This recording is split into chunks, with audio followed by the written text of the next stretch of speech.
Welcome to the School of Animation and Visual Effects and our panel discussion for the animated short Redemption. We'll be speaking with Seora Hong, the writer, director, and lead animator, Associate Director of Visual Effects Derek Flood, who was the Studio X faculty lead over the film's development, as well as producers and leads Seda Caliskan and Brian Gabel, all who helped bring this film to life. So I think people who see this short are going to be interested in some of the making of, but they may not know, just if they see it somewhere, that it was made in a class. So why don't you each tell me a little bit about the production, or even the pre-production, like from the beginning to end, about this project. What was sort of the development and the production of this project? Yeah, I basically follow the basic steps, like from pitching ideas to like preparing productions. But one thing I really focused on was like I try to make it schedule faster.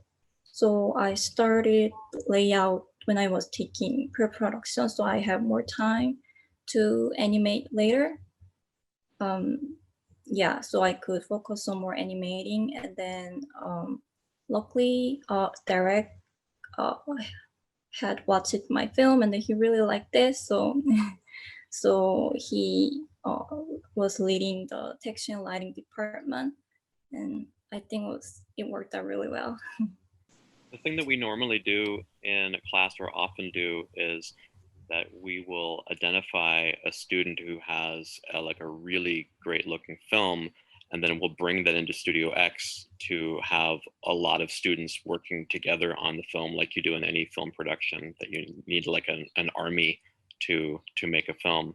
And so that's what happened with this film, is that, as Seora was saying, we identified the film as being really special, and special because of the depth of the message. It was really a powerful film, and we thought this would be a great opportunity to do something really unique with the visuals for it as well, that fit with that kind of really intense, not very cartoony, not silly subject matter. It was black and white, really had a cool feeling to it. So it we obviously, all the textures were done in color, but we did have a special LUT for it, and with the lighting, we worked on it very carefully. Even though we're close to the end of the semester, we really didn't want to rush it. We really wanted that project, we wanted it to look the way we wanted it to look. And yeah, Derek was great at directing it. And all the artists that worked, they really had the great eye for it. I think it really adds to the project the feeling of the movie, the film, that because it was black and white, I feel like it really gave a bit more depth to the story. Really made it feel touchy. I don't know, maybe it's me, but I think a lot of people agree. Just really touchy, really great film. We were very careful about, we did a lot of comparing. Every time we worked on lighting the shot, especially, we compared to the previous shots, before and after shots, to make sure that everything worked and blended and looked right, and it was smooth. Yeah, it was a lot of work, a lot of a lot of fixing, a lot of rendering, a lot of touching up. We really wanted to give that great, like, touchy feeling to the movie. So Brian, you came in later to production, but I'm going to get this from both sides, but Brian, you tell me, when a project like this gets brought into Studio X, what's the reaction? What do people looking at it, how do the wheels start turning?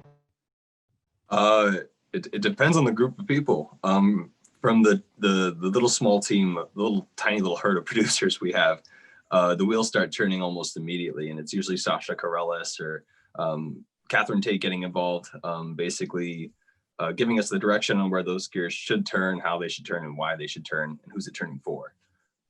So we're always trying to be 10 steps ahead. We're always trying to look at a new thing that comes in and say, okay, based on all the students we have in each of these classes, based on their skill sets, What are they really good at? What are they comfortable doing? Are they generalists? Are they, are they willing to take on a smorgasbord of different tasks, or do they really want to stay in their comfort zone?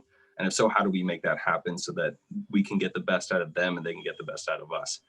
So for a project like Redemption, I came in later. For back when we were on site, to me, it was a poster on the wall that I walked by all the time at 180. And I've stared at many, many times, but I thought because of the poster, I really didn't think beyond it. I thought it was 2D. So I kind of like left it be, even though 2D is where I come from in the school originally. Sasha had brought me on right towards when you guys were wrapping up. I think it was maybe like the last 2 or 3 shots that were maybe a few versions away. And based on who I am and what I want to target myself as a producer, she thought it was a really good fit. And the theme, like Derek was saying, it's real. It's not this silly, wacky kind of animation that we do in some branches of Studio X, but it's not really for this. It's a much more gritty topic, and it's a community and a message that I've been trying to relay for a long, long time. And when the opportunity to work on this presented itself to me, and Sasha said we need PR, and Seora wants to get this into film festivals, I jumped at it right away. But that was, to come in post-production, this was the first time that kind of happened to me. Usually before that, I'm diving into projects that are either just getting started or at least like sort of in the mid-run, and it's sort of a hand-me-down from one producer to another. I wanted to ask about the look of this film, because it is very different than not just the other shorts that our school or Studio X makes, but that exist for CG or 3D shorts anyway. There's not a lot of things that look like this, so it's really unique. And why don't you talk a little bit about the decisions that went into those stylistic choices? Yeah, Derek can. Well, we decided that we wanted to make the film in black and white because we wanted to use that the power of that medium to really focus in on the serious, and I don't know if dark is quite the word for it. In order to be redeemed, you've got to go into the dark, right? And so there is a darkness to it, along with the redemptive quality of it in the end. And we thought that, and the idea of cinematography is that you want to, with the look of the film, you want to create the emotion that you want the viewer to experience. And so that's why we were going with trying to shape how you feel about the film by making it black and white, by making it kind of have that sort of film grain kind of like quality look to it, by making the character even look, disheveled, like the mom, doesn't look as perfectly beautiful, but looks like a real mom after she's been kind of like made crazy by her kid, and her hair is messed up and she's wearing the same shirt from 2 nights ago. And same with the character, who's kind of in despair, the main protagonist, he's unshaven. And we were trying to just really think about that, the character aspect of it, and having that affect the look of the character, the clothing they have on, how wrinkly the clothing is, because it's supposed to be like, I slept in this, and because I'm not feeling so great, feeling kind of bummed out, so I'm not wearing my best clothes.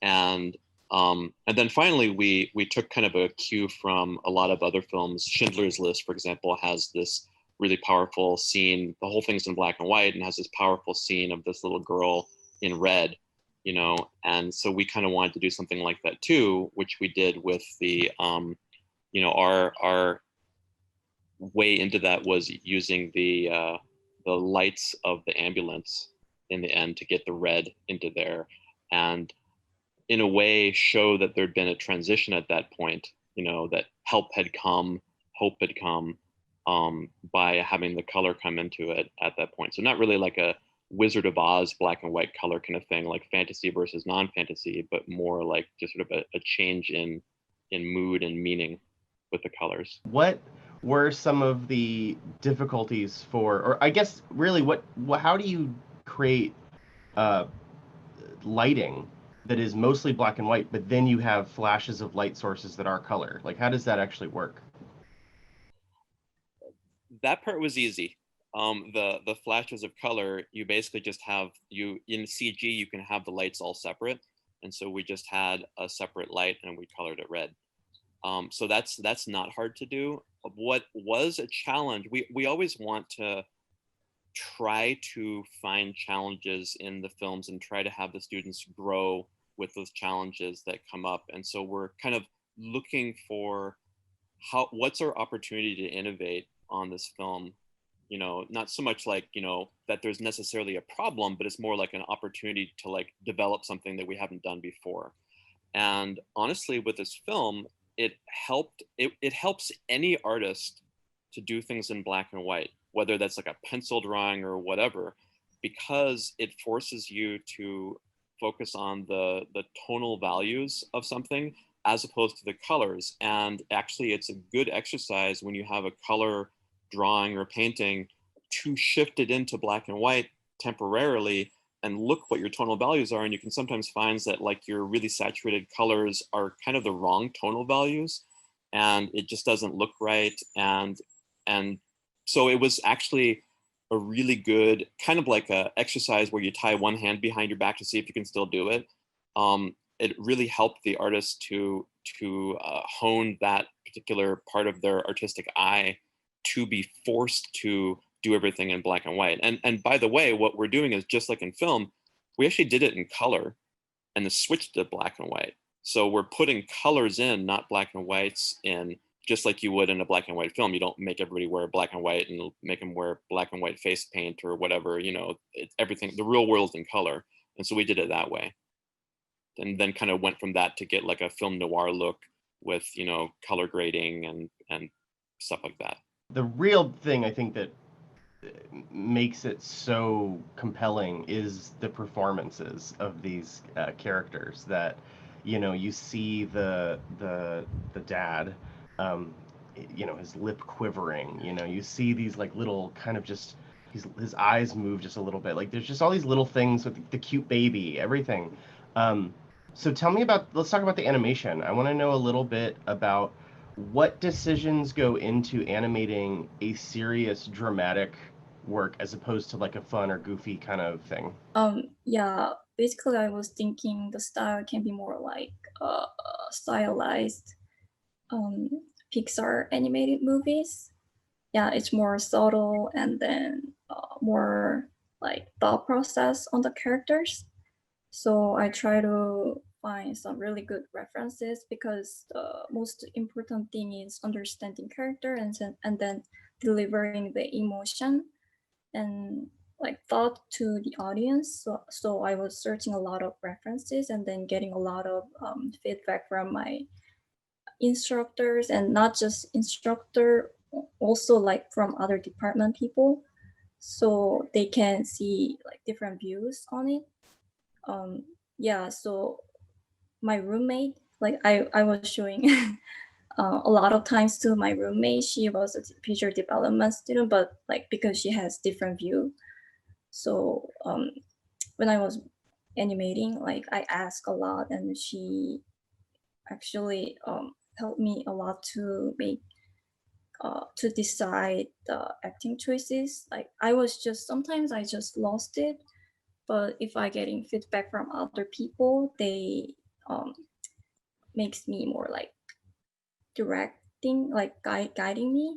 Like I was totally forgetting what I was going for, and the people getting feedback is they really helped me. And yeah, mostly when I was searching a lot of references that really helped me. Yeah. Something that I thought was really powerful is not just the acting and the emotions, which you can read on their face in really subtle ways, but every time that we watched the scene where the baby would come close to the edge of the balcony, like my hands started sweating.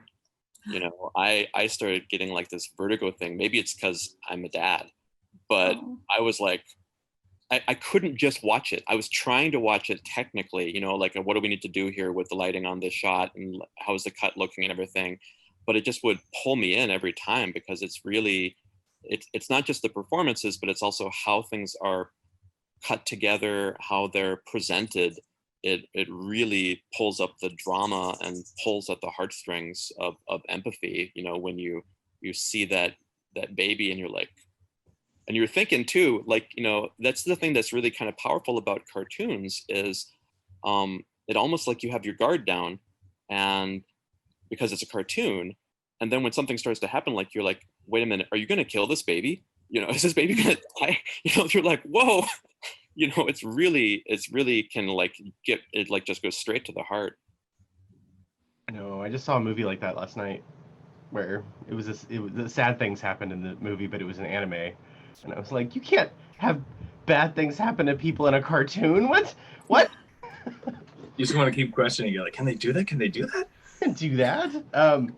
So when we showed it at Spring Show, the audience had all those reactions. Were you guys all there for the chat for Spring Show?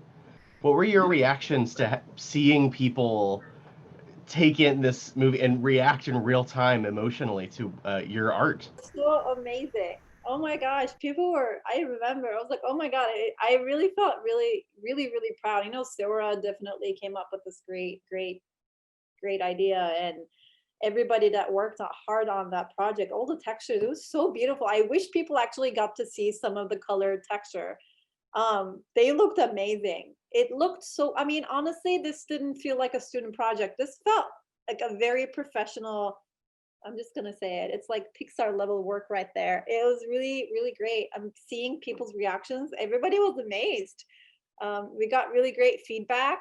People asked questions about it. I think I got a message from a student the other day telling me how much they loved the project.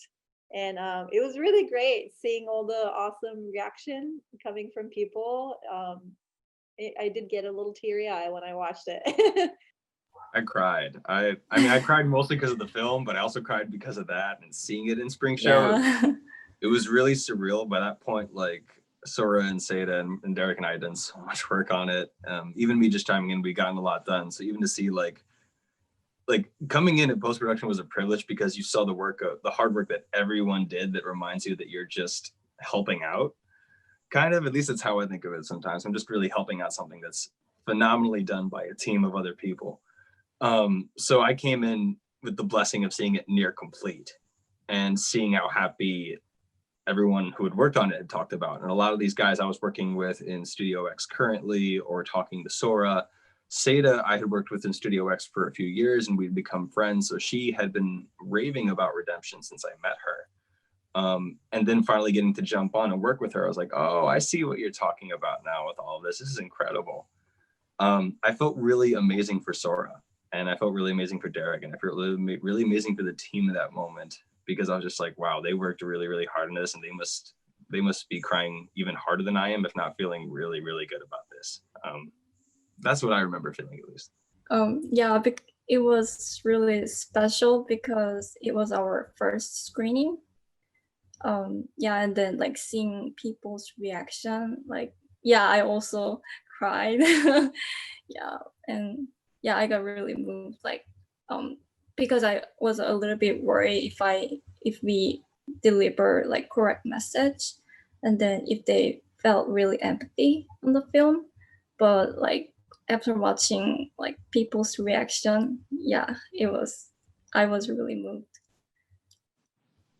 Yeah, it was really cool just to see people all at once. A bunch of people go, the baby, you know. It was really unique too that through the chat thing, you know, normally if you're in a theater, you don't get to know what people are thinking live about a movie. You know, you maybe at the best you'll like hear some sounds of laughs or cries or whatever, but this was like this real time, you know, brain insight to people and how they're responding. And that's really with art is, you know, you're not supposed to talk about art. Like what you wanted to say, you said in the movie, and you said with the performances, and you said with the cinematography.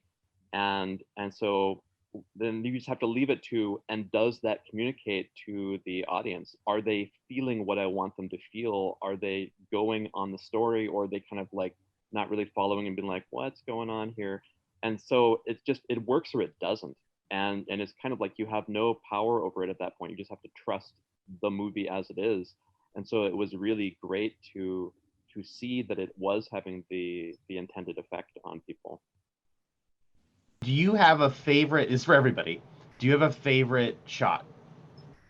Ooh. Shot 7? I might even remember the name. There's this one shot. You see Mark on the roof. I think it's zooming. It's either zooming out or zooming in. I can't really. I think it's zooming out. There's this really kind of slow shot. It's just very dramatic.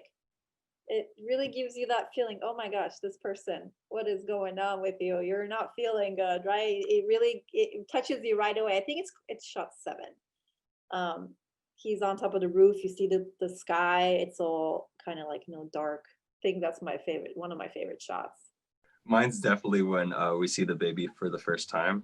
I think going back to the acting bit and a lot of character development, like I come from a very heavy performing arts background on my mother's side, and I did my BA in acting before this, and as an animator and as a producer, well, loving animation and being a producer, I see the lines between performance and art always intersecting. The rules may be written differently or reworded differently, but they're the exact same principles.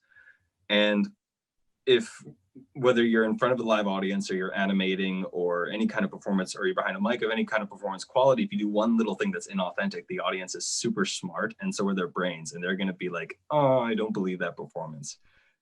Not only did that not happen throughout all of Redemption, with the baby, it was especially flawless to me. The moment the little guy came out, it was just like my heart melted. It sank deep into my chest. And I already started panicking because I knew where he was going. And I was even shaming the parent. I was like, don't leave the window open. Like, what are you doing? Stop it. Like I divin in so deep because of this little guy. So for me, it was definitely the baby. I'm a sucker for cute little kids. I'm that guy who makes silly faces and silly voices anyway. So when I saw that baby, I was hooked immediately.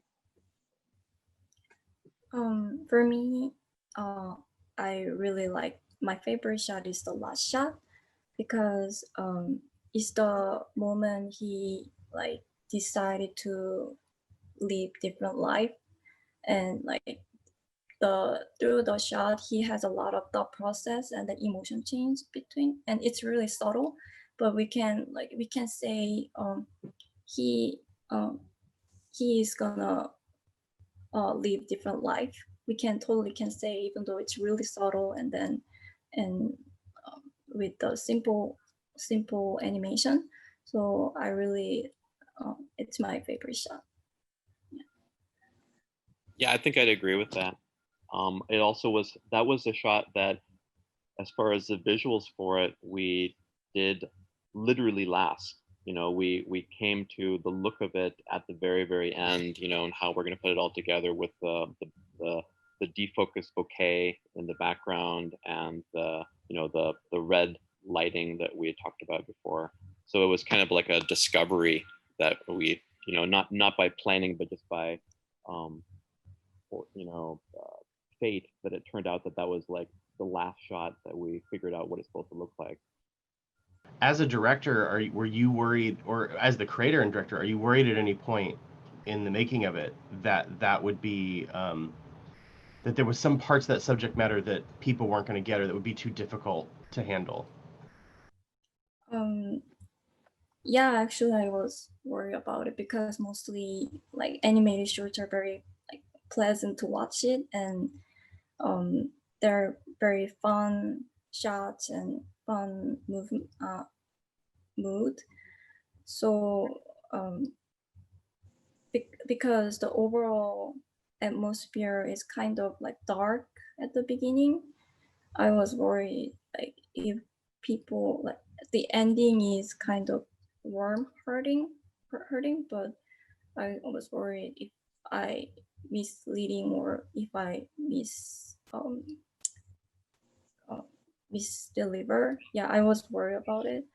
But turns out when I was showing the layout to people before I went to animation stage, people really like this. So after that, I thought, I think it's fine.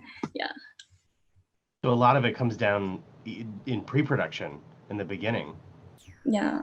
Yeah, like really early. How do you, this might be for everybody, how do you keep a project at all, but certainly a project like this, consistent over all the shots? I personally try to make these few shots more than blocking stage.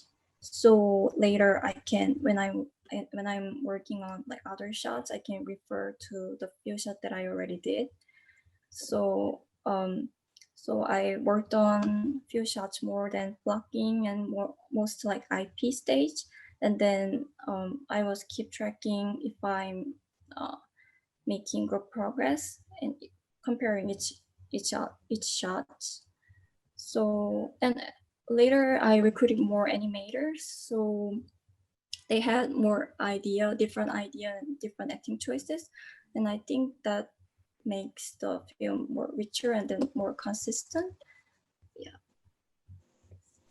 And Seda can talk about this as well, but a big part of the cinematography part of the film is continuity and making sure that the shots all look together. So, the first phase would just be getting each shot individually to look good by itself. But then another big part of it is looking at them all together and make sure that they line up and that things aren't, out of sync in a way that somebody's going to notice. That continuity is a major concern that you have with putting shots together, really, in any film. And so certainly in lighting for this, it's always a big deal in Studio X. That's a big part of the process. Having the sky looked so dramatic, right? It just like, it definitely added to the mood. Things like having, like the way we lit the character or the way we lit the building, some of them, like you kind of see, there's like one shot that I was working on, basically like everything is pretty, like the background is kind of like darker and a little bit of blurred, and then you have the focus on the character because it's like, it's not the opening shot, but it's kind of like an establishing shot. Like the way we lit certain things, it was really cool. Also the camera movement too, it was really amazing, like back and forth, baby, and then Mark's reaction, and then the baby, and things like that. We really, I didn't get to work while the animation was going on, but like things like that really added a lot to the story. And having the like vignette kind of look too, that was really cool. But yeah, with lighting, we definitely added a whole lot to the story. That was really cool. And the textures too, it's just like the very dramatic textures, if you noticed. Like even the gravel, it looked so cool, so real, and everything, just even the little bits of things like added to the story. Even like the lighting of the building, the inside of the buildings, like so you see some part of it in like the shadow and some parts are brighter. Everything overall just really added to the mood. So you were also the editor. So why don't you, first of all, have you, aside from classes and like classwork, had you ever had to edit something like this before? And then talk about your experience with that. Not animation. I did before academy. I used to go to City College before transferring, and I did take some editing classes. And it was something that I always enjoyed and try to teach myself as a kid. Like I always loved taking, the home movies. You make home movies and you put them together, and I kind of started like that, and used Final Cut previously, and then turned out, later got into Adobe Premiere. I was really into it, and I offered. I was like, hey, you need someone to put this together, let me know. I will be glad to do it. And it kind of started as me basically putting this together for weeklies, and then it kind of happened, okay, I guess I'm doing it now. I'm just going to finish the project. So yeah, from dailies, it was okay, updating the shots every week before we meet, and talk about it, compare shots, see how the shots before, after, if it looks good, if we need to fix anything. I really enjoyed it. That's why I really got attached to this project, because I was lighting it and I was doing some compositing, and then being in communication with other artists all the time, meeting at the lab and always talking about it. I really, really got attached to it, and I just wanted this. I thought that everybody in the world needs to see this, and yeah, it was really, really fun for me to do different roles within the project. I definitely enjoyed editing it. What are some artistic choices that each of you are proud of as an artist that made it into the final? I personally, I'm an animator, but what I'm proud of is story and concept, personally. Yeah, because the characters and environments, they are each side, they are contrasting, and then the story is leading him by situation, and like through the story, it shows how he resolves himself. So I like the story, and there is a reversal story later. So I'm proud of my story and concept. And also I really proud of Derek's idea about black and white, and then later having red light edit. I think it's really great. It was really great idea. My original idea was the less all color but less saturated. And after I heard about Derek's idea, yeah, I really loved it, and it was really obvious, choice. So yeah, they are the choices I really liked. A lot of times, like you want to be done, right? You're a student, you just want to finish in, like, if the instructor says yes, cool, you want to move on. But we were actually very picky, we really, everybody, all the artists, everyone's like, what, no, it doesn't look right. Like Mary's tear, like, no, we worked on that really hard. Like, it was supposed to be perfect. So making those, tiny adjustments, even though maybe when you watch it, you may not notice it, but because we worked on it very carefully, things definitely, it needed to be perfect. So we really worked on those little details more than bigger picture. That's all I can think of, the little adjustments that we made that made it look even better. What about you, Brian? One artistic choice that went through Redemption that I found really coincidental is I've been asked 4 times now if the protagonist is based off me. And I'm like, no, that's just a very odd coincidence. And I keep trying to explain to multiple people. I'm like, no, I came in at the end. I'm a producer. Like it's coincidence. That's it. And I just think it's not my choice to make. I just think the circumstances is hilarious. In the whole process, with Spring Show and then everything with the film festivals, it's been a lot of fun, and it's also been super informative to learn how these festivals work, what they're looking for, what their application status is like, how much you have to pay, if the ones that are free, which is always nice. Seora and I really dive into a lot of these festivals and we really break it down. I don't know if that's an artistic choice, but it is something I very much enjoyed in choice making that's been involved in this. It's equally important. Definitely. To as make long as Seora's happy, that's my job. Yeah, I really appreciate, like, he helped me a lot, and then when I really feel overwhelming, yeah, he always like encouraged me, and it's gonna be okay. We gotta encourage you and your work. It's all good stuff. It's like is making the art is figuring out how to get people to see the art, right? That's super. Yeah. It really is. Yeah, PR is such an art of its own. I'm learning. When did you know that you wanted to get into your focus? Like, at what point? Was it before school? Was it at some point in your student career? When did you decide this particular focus is for me? As an animator, I was very interested in like how making the characters alive, and then people really feel empathy and to characters. It's amazing because animator can create the character.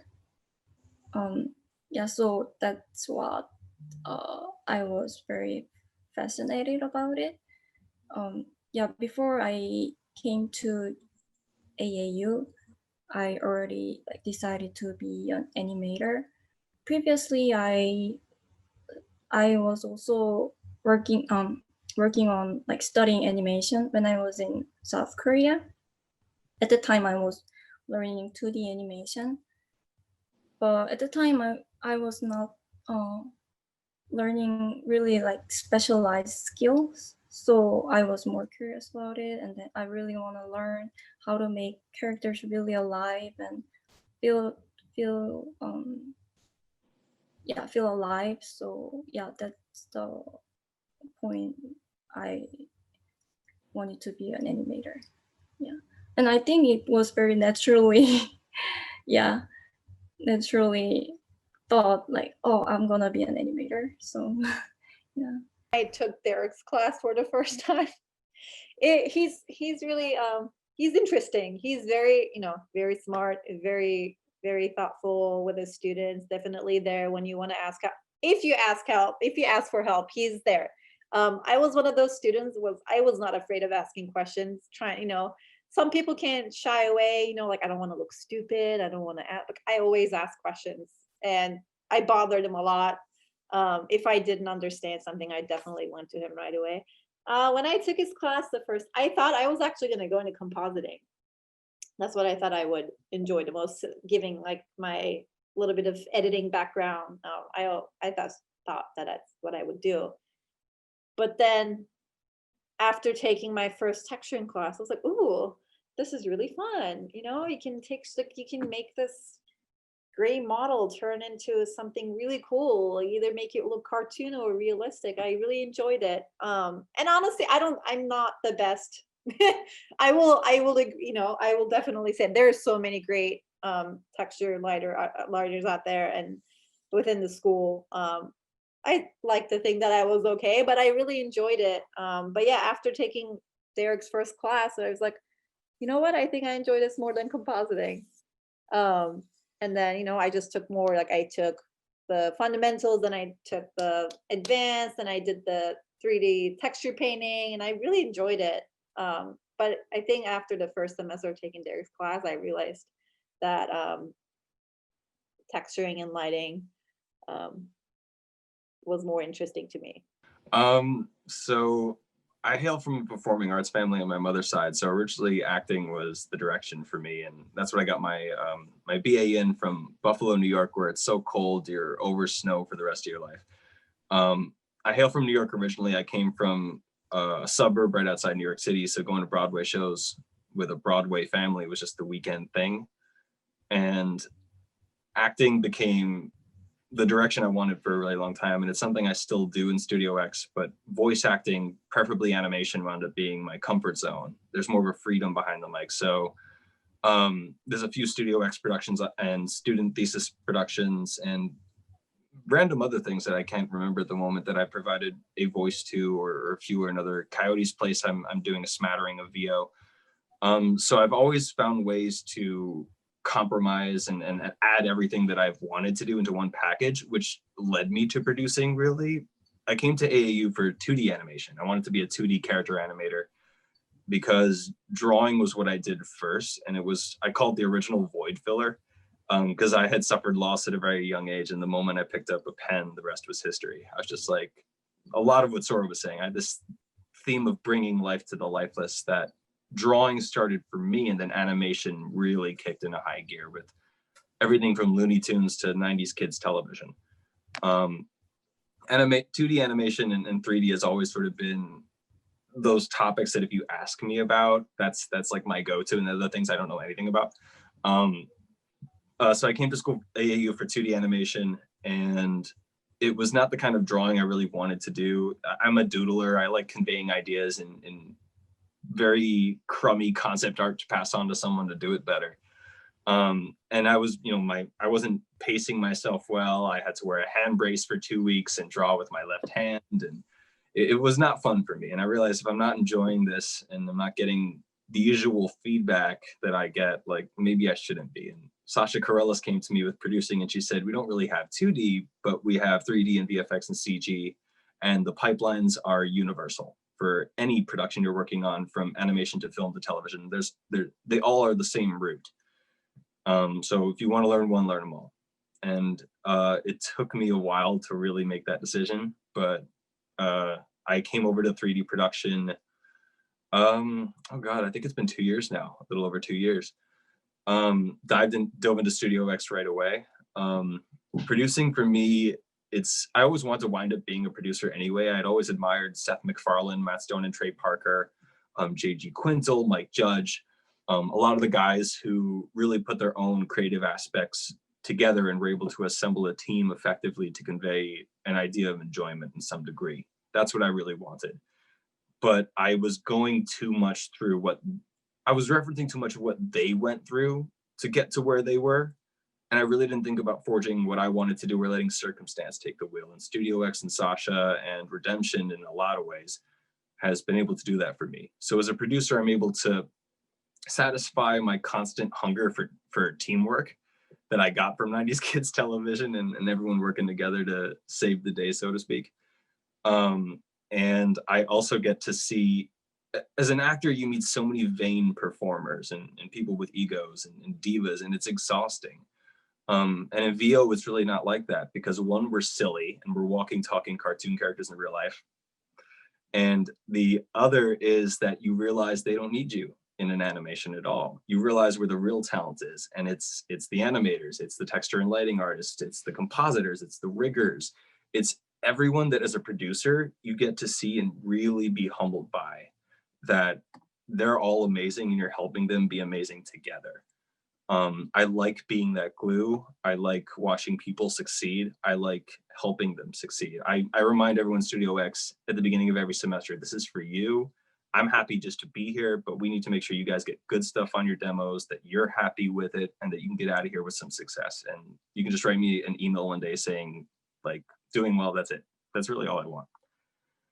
So yeah, producing for me, just in the sum of it, allows me to see everyone doing everything, and it allows us to be a team. And I really love teamwork a lot.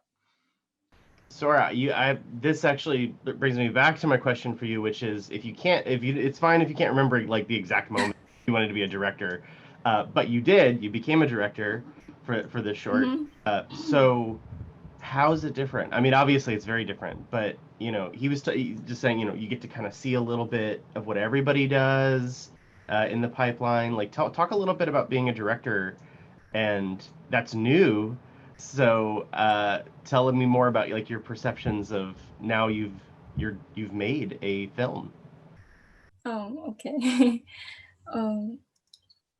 Being a director, previously when I was in South Korea, when I was studying there, I worked on some project at the time, 2D animation project, and I did some teamwork and did work on my own project. But this was the first time that I worked on this a lot of people. It's almost like more than 50 people.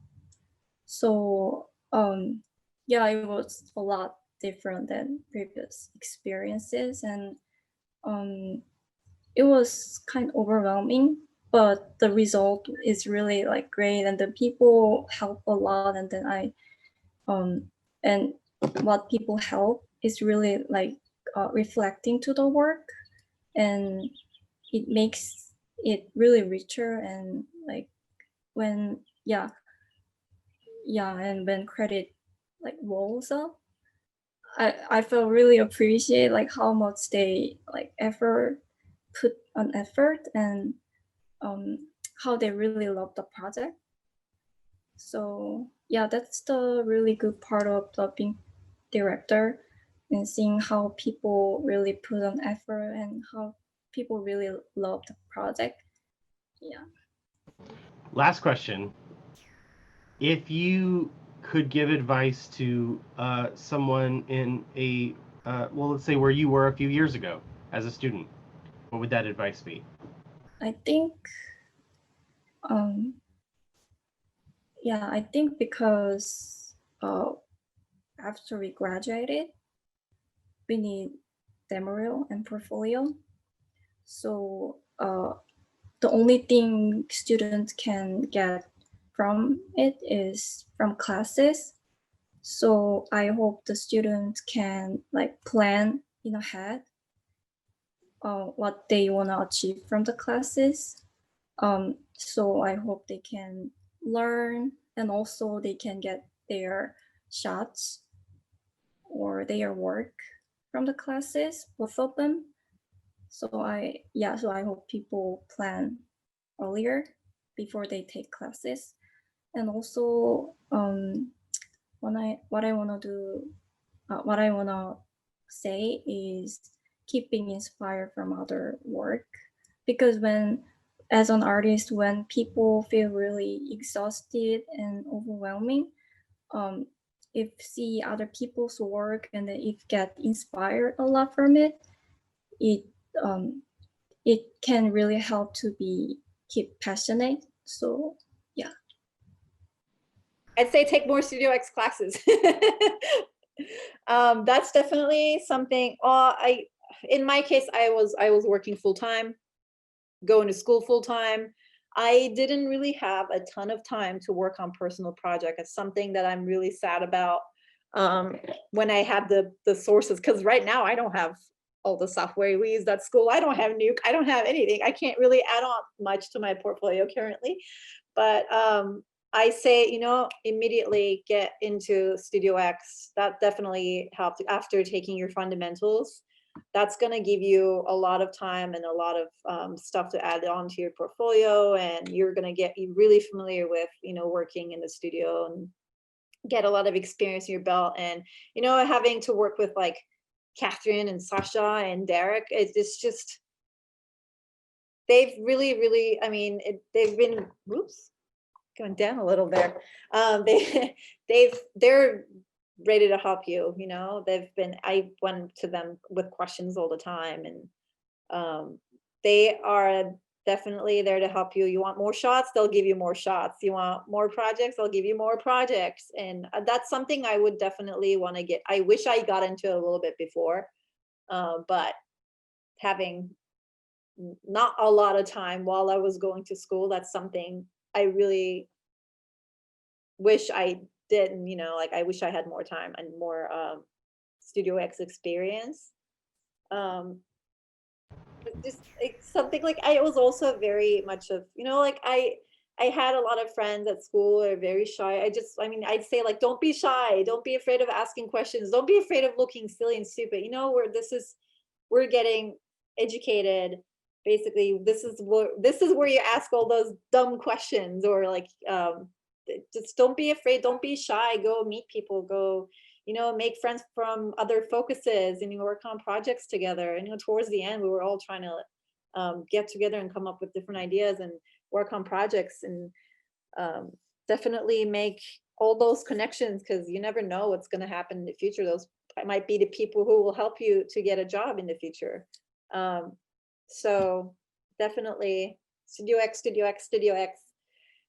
Take a lot of Studio X classes, work on a lot of projects, and you'll see how much it's fun. There's stressful moments, obviously, you're trying to get the shot done on time, but it really prepares you for what's to come. For me, if I were to give any advice, there's two things that are coming to mind. One is as comfortably and as feasibly and as reasonably as you can as a student and as an artist and as a peer, try your best to find your balance while you're here. That rhyme was an accident. But try your best to find your own balance, because not only does who you are and how you handle certain situations and how you handle work and how you handle people not only affect you and your art, it affects others and their art too. And at the end of the day, whether you're in Studio X or you're working on your own craft from home, or you're not in a studio environment at all, at the end of the day, it's still a collaborative. And at the end of the day, we're storytellers, we're artists, we're people trying to make this world a better place in a time where we really need to make this world a better place. So start with yourself. Don't make it selfish, but know your likes, know your dislikes, know what's going to make you comfortable, know what's going to make you uncomfortable, and know how to communicate that and work with it effectively for the sake of yourself and for others. Riding off the teamwork vibe, it's just, you know, I've had very, very few artists, very, very few since joining Studio X that have been problematic. And that's a real blessing, but the ones that are stand out. And a lot of producing is social skill work, and it's a little bit of psychology, and it's trying to break people down and saying, what are their needs, what are their wants, why are they acting this way? Am I being able to witness this person's decision making affecting another's? And you got to figure out where to go from there and what to do to make sure that the glue stays intact. So it really all starts with your own balance, just, you know, and it's not easy. It's not perfect, but it's like your art. It's yours and no one can take it away from you. And it's just as, your art is just as unique and as important as yourself. So take care of yourself, and then by all means work and take care of others too. That's my first advice. And the second is something I heard my very first day at the Academy at 79 New Montgomery, in the theater where animation history always goes down, which is one of my favorite places at the school. During orientation, a professor who at first I really butted heads with, but now I very much respect, said something that is a little bit of a disagreement and more of just me wanting it to be phrased differently. Since I grew up with teamwork and sort of this hero complex, that I basically don't like the phrase "don't be a hero." And I hear it here a lot, and I get what it's trying to say, but I think it should be a little more literal in terms of like, don't bite off more than you can chew while you're here. It's very tempting. I still do it, and it's something that I need to work on because, again, I like to do a little bit of everything, and sometimes it's a blast, and sometimes I get carried away. Don't let yourself get carried away. You're still a student while you're here.